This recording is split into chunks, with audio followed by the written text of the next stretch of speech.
Okay, so the overall concept you're dealing with here is a guy who's very much into a girl that he knows. Simple.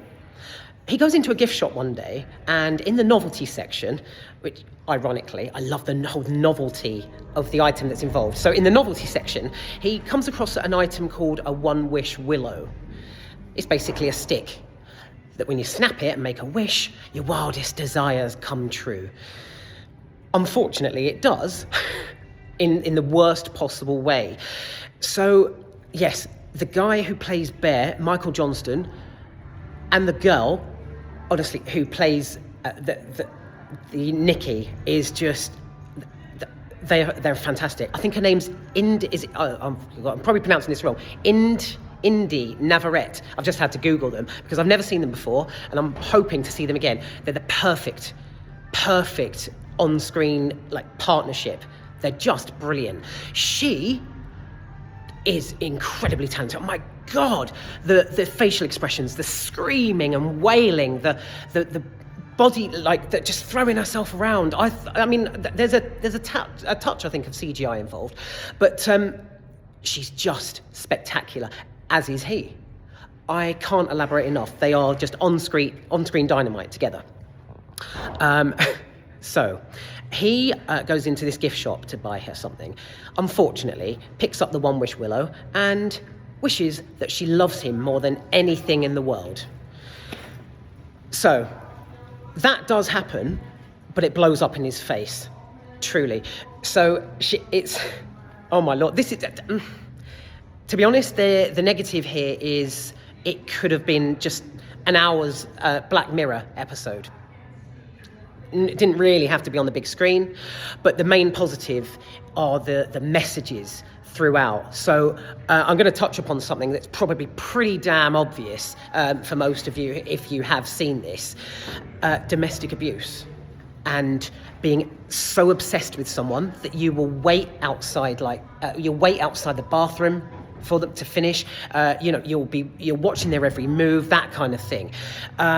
It truly does drill into that whole, obsessive aspect of some people's personalities. I'm not going to pass too much comment because I'm not an expert in that sort of area, and I don't want to obviously upset anyone. But yeah, it's raw, and it's very, very dark. So I mean, if Indy and Michael, who play the protagonists, have ever seen that, those episodes of EastEnders with Trevor and Little Mo, oh my God, it's that kind of thing. It's like, I'm going to wait outside for you to finish the toilet. Where's my dinner? That kind of thing. Oh, Trevor, no, please, Trevor. When he's that's that horrible, horrible scene where Trevor he pushes Mo's head into the dinner and she's dripping with gravy and all that.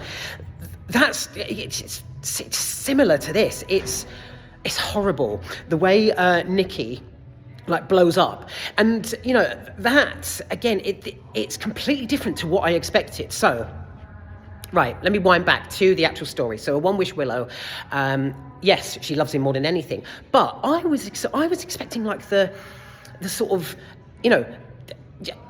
I mean, it is obviously a horror film, but I did expect sort of, oh my God, I love you, chocolates, flowers, going on dates, that kind of thing. Not the real dark twist that it. I mean, the bit involving the cat was disgusting. It's horrible. So yeah, it completely reverses the wish, which is strange because somebody wishes for $1 billion during the film and he gets it.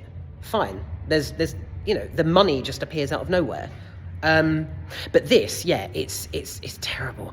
Now there are, I suppose, yeah, it's different to what I expected, but I love the novelty of it. That whole the stick, the one-wish willow that he snaps in half and his wish comes true, and yeah, brilliant element to it.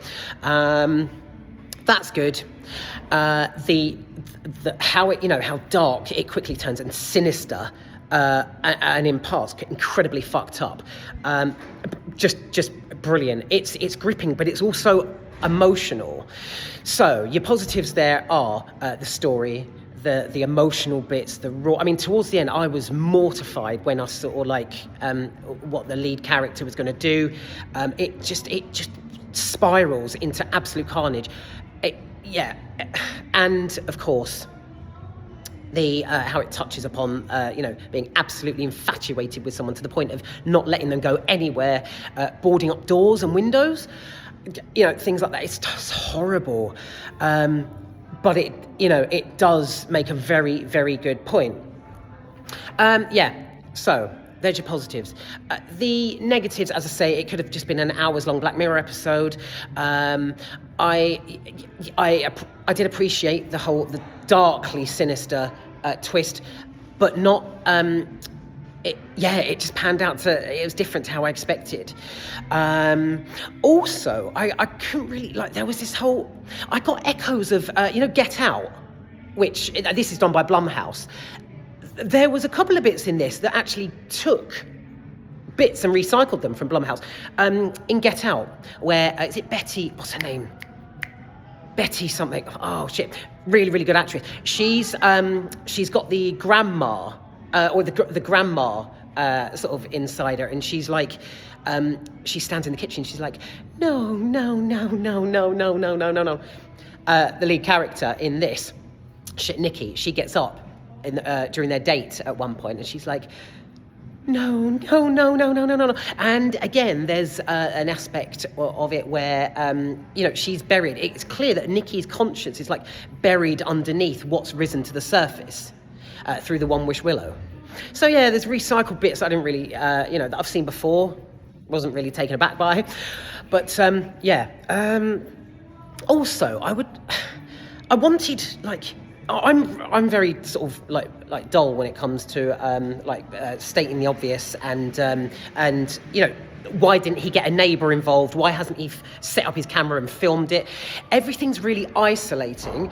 Perhaps that was actually the point, of how isolating it feels to have an abusive partner, for example. Yes, that's good.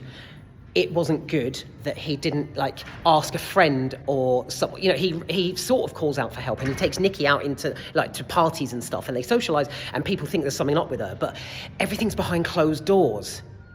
Is that the best thing? Is that the element that really makes this the gripping film that it actually is? So yeah, that's it really. But yeah, it's the novelty. Yeah, the One Wish Willow stick.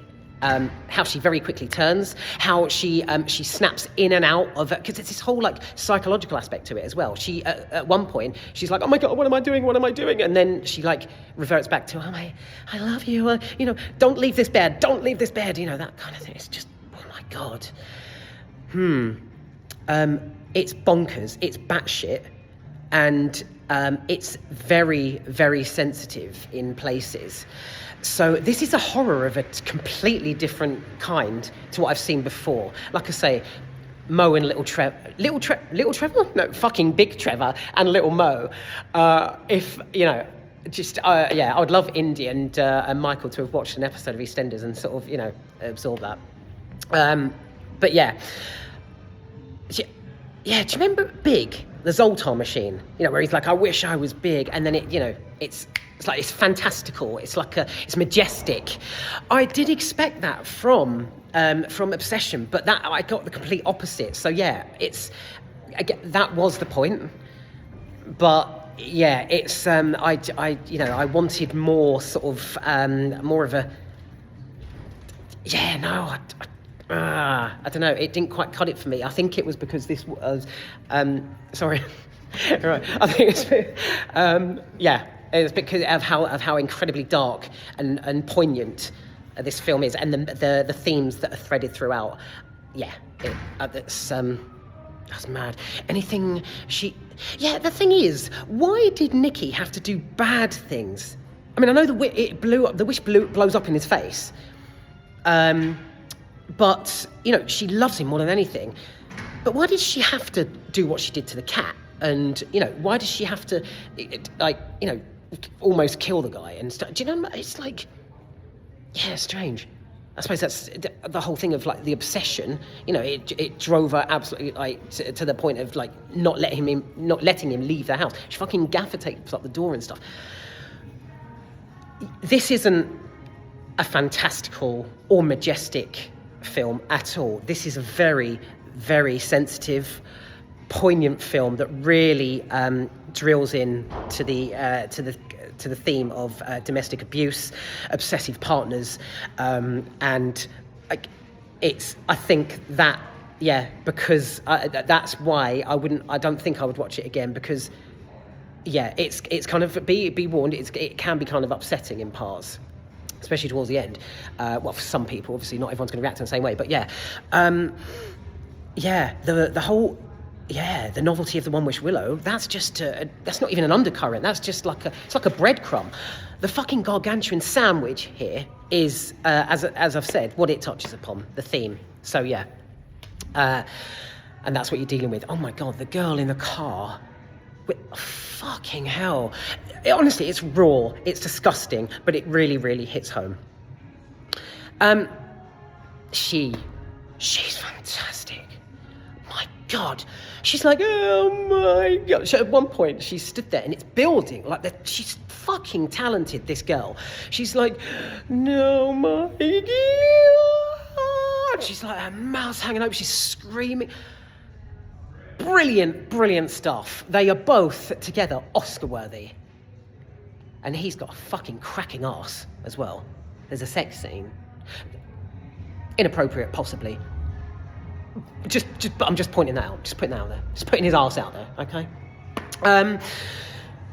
Right, that's it for me. I think I've, summed that up enough. But I do really, I appreciate, like, sort of really twisted, especially Blumhouse, because it's either it's like hit or miss with them. I appreciate the themes. But yeah, this is really, I found it kind of upsetting towards the end, truly. A negative. Why didn't he investigate it more? He Googles a One Wish Willow stick at the beginning, but then he's easy to just give it up. He doesn't get in touch with anyone or you know who's used one before or come across them. He keeps it to himself. I've just realised. Yeah, he keeps it to himself. She's obsessed with it. She won't let him leave. She's infatuated. She's terrifying him, and he keeps it to himself. Yeah. It's the whole theme, isn't it? It's domestic abuse. I'm realising as I'm giving this reaction that, the whole theme, fuck me. This was a clever film, very clever film. All right, so that was, wow. I appreciated the theme, and I'm realising more and more that there are Easter eggs. A girl, I spoke to a girl and a guy who was sat a few seats down, actually, when I went into the screen. They said they watched this a couple of days ago, and this was dessert. They come back for a second round because they noticed loads of hidden Easter eggs and stuff. And I'm finding them now as I'm talking. Yeah. So I might not have got delivered, I might not have been delivered my majestic sort of premise. In a sort of like, in a fantastical way. But this is very, very fucking clever. And it's, wow. Right, finishing this here. Jesus, wow. But like I say, slightly contradiction. I don't think, watch it again. But that's, it's raw, it's dark, it's fucking gruesome, it's scary, and it's oppressing. It's kind of suffocating in places as well, how, like, it mirrors what Nikki does. So you think it's, like, magical at the beginning. I mean, we're not talking Zoltar here, in Big, Tom Hanks. But,